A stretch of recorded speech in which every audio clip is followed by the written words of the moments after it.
Welcome back to another episode of Rock Boys Football. In my opinion, there's just not many programs across the country that have improved their roster more in the transfer portal than LSU. I mean, we've broken down the commitments that have come in for LSU, and every time we land a commitment, we're saying the same thing. This is a quality football player at a position that LSU wanted to address, and that's the goal of the transfer portal. I mean, there's a lot of portions of this LSU roster that we felt pretty good about. There were certain positions that we saw in 2024 were simply not good enough. LSU has made the adjustments and made the personnel additions that I think kind of clean up some of those spots. Now you look at LSU and where there's still probably work to be done. I would probably continue to say the secondary. And, for good news for the LSU fans is look, they ain't done in the transfer portal. I mean, over the week, there's going to be some really intriguing names that are on campus for LSU. Want to get into some of those names, talk about what I think they can bring to LSU. Now, before we get into it, as always, just want to give a quick shout out to the LSU fans. It's been a really busy and fun last couple of weeks for this program. I've personally had a blast breaking down the commitments. The amount of support y'all continue to show to the boys means the absolute world. If y'all do enjoy the content, consider subscribing to the channel. Sounds like we're going to have some more commitments to break down, over the next couple of weeks. Without further ado, let's get into what I think is probably the most intriguing name that's going to be on campus, and that is former NC State defensive back Tamarcus Cooley. Plays the nickel role for NC State. One of the things that stands out to me about this kid is one, he redshirted as a freshman in 2023 at Maryland, transfers over to NC State in 2024, and he's just getting better as a football player. Starts as a rotational piece to begin the 2024 season. Towards the back end of the season, he was the full-time starter at nickel and was playing extremely well. And one of the things I always look for with my nickel corners is, hey, if you're going to play the nickel spot, which is essentially that third linebacker that you're putting on the field to give you a little bit more coverage ability, but you're playing around the tackle box, you damn well better be tackling. And then Tamarcus Cooley, as a redshirt freshman at NC State, only missed 11% of his tackles. And that's a really good number for a veteran nickelback, but especially a redshirt freshman that is probably still physically maturing. How well this kid tackles in space, it stands out. And then you take a look at what he does in coverage. Had 3 interceptions, 6 pass breakups, was targeted 42 times on the season. This is a battle-tested nickelback. Only gave up 24 catches. A 57% completion percentage when targeted. He, to me, checks every box you want. He's a nickel that is physical. At 5'11", 205, you can tell when you turn on the film, he's put together. He can definitely give you some run support. In fact, grades out quite good in run defense. But is also a guy that can match up in man coverage and give you some high upside in terms of what he can do as a coverage nickelback too. It's hard to find guys that can give you the run support and the coverage ability. Tamarcus Cooley, to me, is that kind of guy. Would be a massive addition because you look at the LSU secondary, and I don't think it takes a rocket scientist. If you watch this team every Saturday, they just weren't good enough in the defensive backfield. I think most importantly, they were slow. And you look at the Blake Baker defense. Look, I know Coach Baker's a damn good coach. There's a strong sample size of him being a good coach. But in that kind of defense, he's going to leave his cornerbacks on islands. You got to have cornerbacks that can hold up in coverage. You just didn't have that in 2024.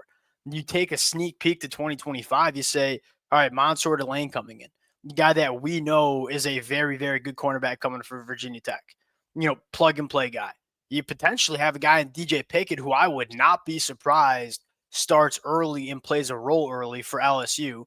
You have PJ Woodland coming up through the chambers. You have a guy like Ashton Stamps who you've seen some good things of, still kind of developing. You bring in Jakeem Jackson. All of a sudden, I look at the cornerback room and say, one, you have some proven guys that are good football players, and then you have a bunch of young talent at the boundary cornerback spot that you feel pretty dang good about. One of those positions maybe you kind of continue on to address is that nickel spot. Tamarcus Cooley would be a dynamite addition for LSU in the back end, and I also think he can give you some safety reps too if you want. Now, the next guy I want to talk about, kind of another nickel, but can give you some boundary cornerback plays, Keante Scott. Keante Scott's an interesting one. I mean, in 2023, he was extremely good for Auburn, playing that nickel spot. And then he moves out to the boundary in 2024. It wasn't as good. It's very clear that he's a much better nickel than he is a boundary cornerback. But you had a guy like Keante Scott, and all of a sudden you start looking at it and say, all right, you get another proven guy that's played well in the SEC, can give you good nickel reps, but also can kick out to the boundary. He ain't a bad boundary cornerback. I just think his best position is at nickel. You're starting to stockpile, for lack of better terms, a lot of competitive depth in the LSU secondary, competitive depth that LSU just didn't have in 2024. It was pretty much like, hey, if you were healthy enough, you're probably playing for LSU.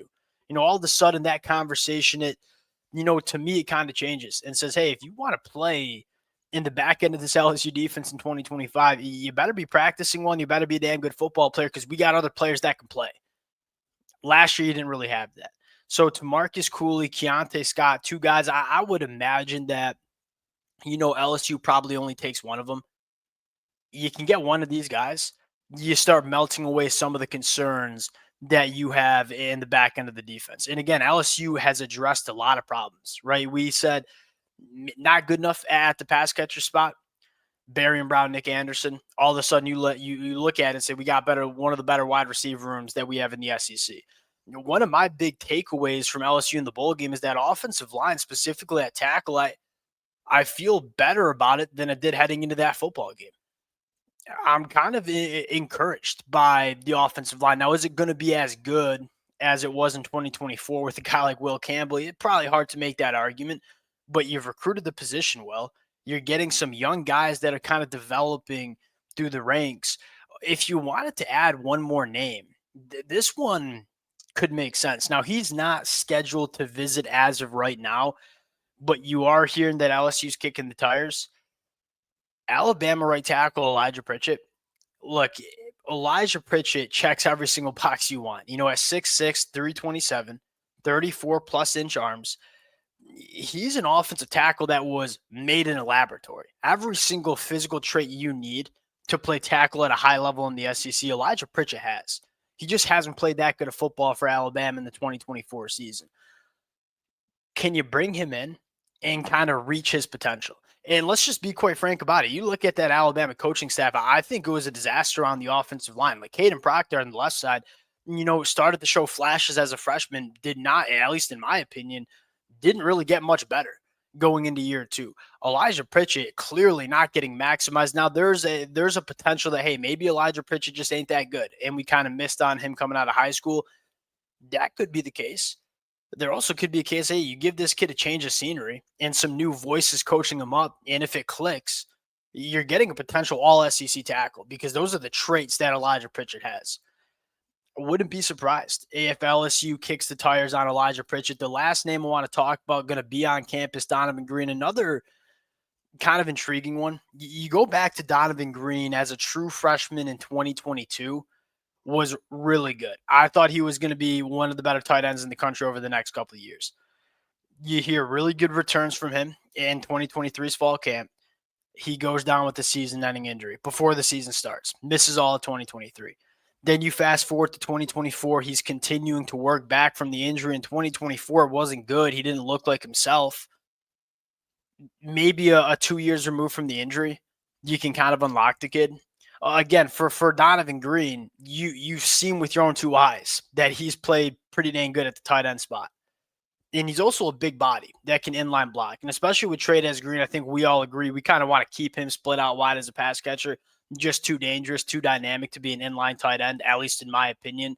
You're bringing Bauer Sharp, Bauer Sharp's solid. I wouldn't say he's the best inline blocking tight end. Donovan Green could be that kind of guy.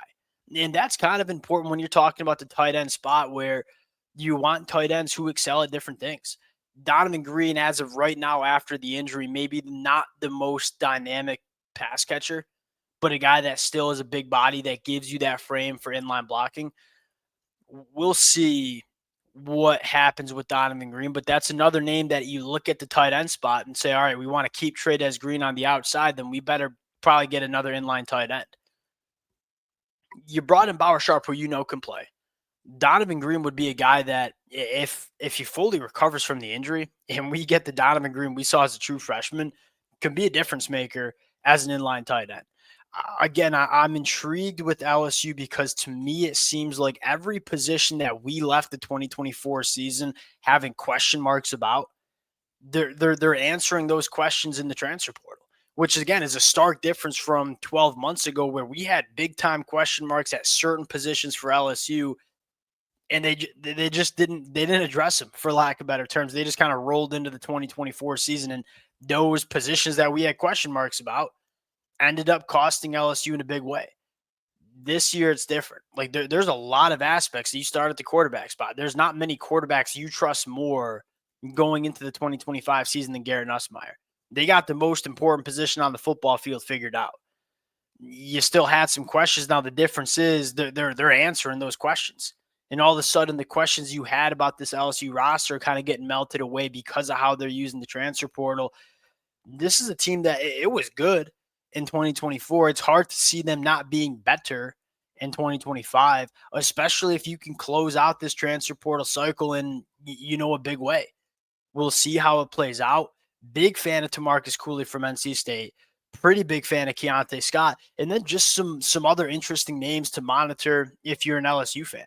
Appreciate you guys rocking with it. If y'all do enjoy the content, consider subscribing to the channel. Appreciate you guys. We'll talk to y'all later. Peace.